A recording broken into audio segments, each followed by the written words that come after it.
My name is Betty. I've been working in an office at a small company since I graduated from college. I've always been rather plain looking, which didn't make me very popular with guys, resulting in few romantic opportunities.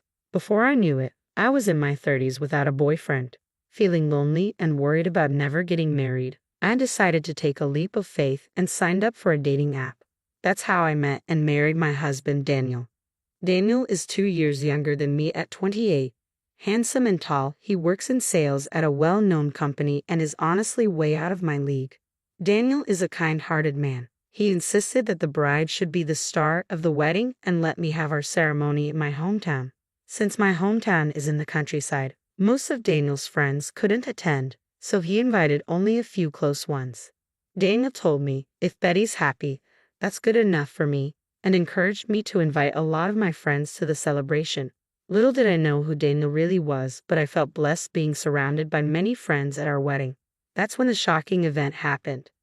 One day, I came home from work to find Daniel playing video games. I assumed he got off work early and started preparing dinner. As I nearly sliced my finger, he dropped a bombshell. He had quit his job.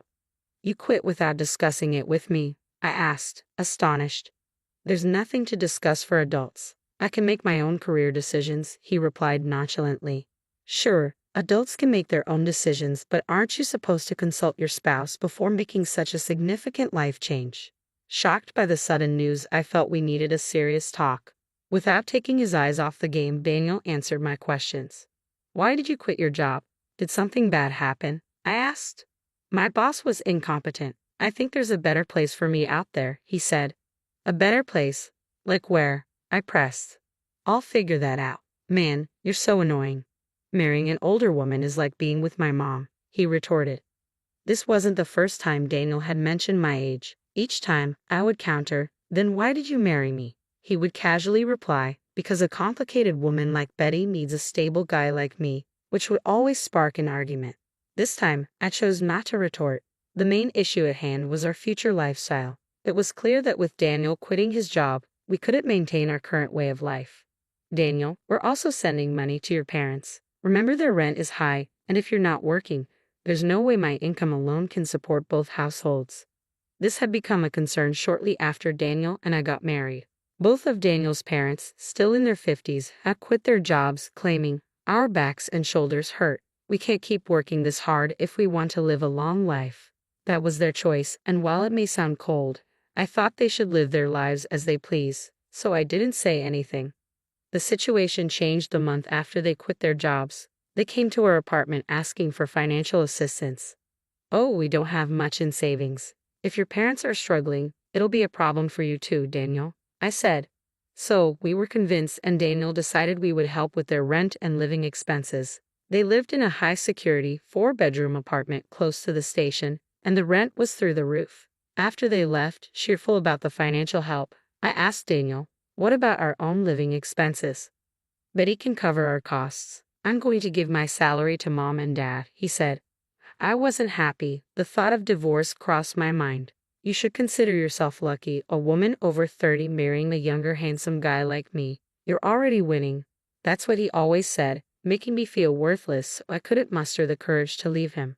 If Daniel quit his job, sending money to his parents would be difficult. When I asked about this, he was too engrossed in his video game to pay any attention. "Hey, what about the money for David and Catherine?" Chopping carrots vigorously, I questioned him. Daniel clicked his tongue. "Obviously, Betty will cover that.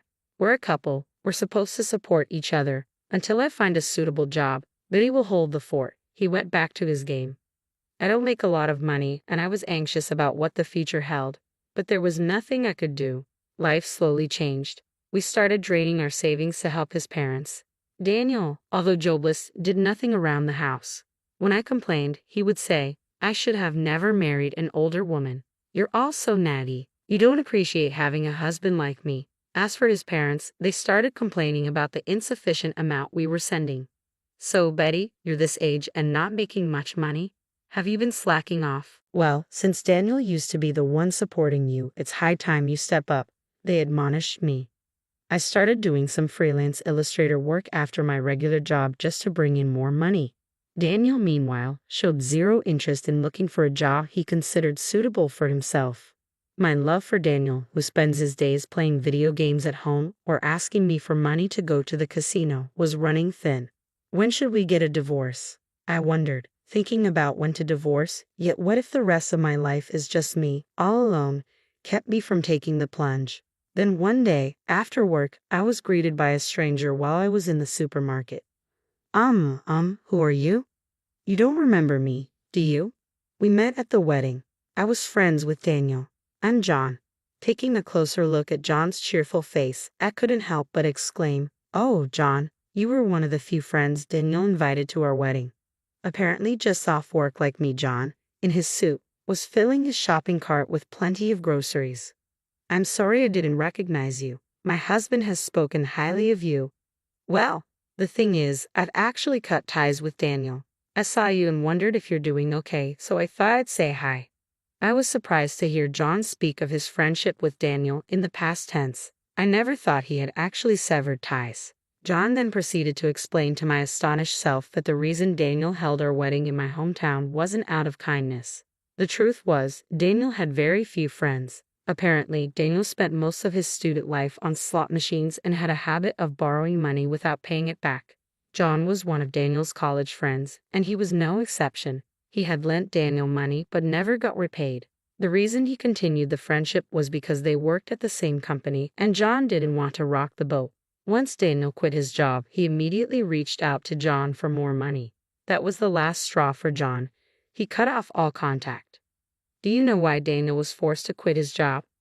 Forced to quit? I heard he left because he didn't get along with his boss. That's not it. Daniel was fired because they found out he was going to casinos when he was supposed to be on sales calls. I was shocked. This man, Daniel, had been lying to me since the beginning of our marriage. I felt as if the spell that made me believe women over 30 are worthless had finally broken. The feeling of I can't forgive him washed over me like a wave. I thanked John in a trembling voice for telling me the truth and said goodbye. A few days later, I spoke up to Daniel. "Daniel, I quit my job." Daniel, finally pausing his video game, looked utterly shocked. I put my mobile phone on the table, its screen displaying my banking app. "I have pretty much run out of savings since I have been sending money to David and Catherine. We have been bleeding cash. You have also been taking money from me for casinos and games. We're out of money." Daniel let out a voice of despair, saying, "What? What the heck is this?" Given that our savings had dwindled down to almost nothing, his despair was understandable. "What are we going to do now? How are we supposed to live if you quit your job when we're already low on money?" "That's not my problem. Speaking of which, I have loans I need to pay back. Could you maybe find a job quickly, Daniel? I want to take some time off and relax at home. Isn't it normal for spouses to support each other? It's hard for me to work now that I'm over 30, so now it's Daniel's turn to support me." Daniel, in disbelief, immediately called his parents. As soon as I told his parents about our situation, they showed up at our house. They began to berate us for not having money, searching the house suspecting we must have hidden it somewhere, but there was no money to be found. "What was this large withdrawal?" they questioned. "That money was used to pay back debts," I answered accurately. That money was used to pay back a loan Daniel had taken from a friend. My own savings weren't enough, so I had to take out another loan to repay Daniel's friend. "Who did you pay back, and why would you even bother paying back a loan now of all times?" "I only paid it back because I heard from John that Daniel had a lot of debt. I think it was the right thing to do." Daniel was the first to start yelling, "Let's divorce." As I calmly explained myself, even my parents-in-law agreed with Daniel. They forced me into their car and took me to the courthouse where I had to file for divorce on the spot. "Glad I won't have to see your broke old face anymore," Daniel said before leaving. I immediately headed to a cafe where John was already waiting. "John, sorry for the trouble. I was able to file for divorce successfully."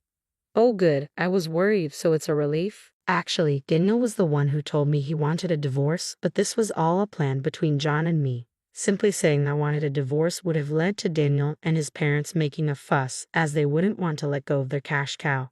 I figured the quickest way to sever ties with Daniel and his parents was to prove I had no value as their financial source. Fortunately, my side job as an illustrator had started to pay off, and I had saved quite a bit. I had this money deposited into a bank account that I kept hidden from Daniel and his parents. It's true that I repaid the money Daniel had borrowed from John, but I had actually given John more money than that amount. It was all part of the plan to lower my bank balance, and John was more than happy to go along with it. After successfully filing for divorce, John met me at the cafe to return the extra money. However, the envelope he handed me contained all the money I had given him. "John, this is too much. The money Daniel borrowed belongs to you, doesn't it?" "No, I only lent money to Daniel, not to you. When I gave Daniel the money, I had no intention of getting it back. I cut ties with him because I didn't like his attitude afterwards. So this is all your money. Having a bit more cash can't hurt when you're rebuilding your life." I could only feel gratitude toward John, who said this with a smile. He had opened my eyes to Daniel's true nature and had been part of my plan to divorce. I tried to give him some money as a token of my gratitude, but he only accepted enough to cover his coffee at the cafe. After meeting John, I stopped by my former workplace. I had left my hidden bank account card with the CEO for safekeeping. Though my boss understood my situation and regretted my departure, I had no choice but to quit since Daniel knew where I worked and could potentially cause trouble later. "It's been tough, but I wish you all the happiness in the world," he said as my coworkers gifted me a beautiful dress and shoes. Thrown out of my home in just a t-shirt, jeans, and sandals, they had gone shopping for me at a nearby store. "It's a gift. I hope you find happiness moving forward." Leaving my wonderful colleagues was hard, but I felt blessed to have worked in such a supportive environment. I decided to go back to my parents' house. When I was dragged to court from the home I had shared with Daniel, I had packed my work supplies and valuables in a bag so I could immediately start working as a freelance illustrator.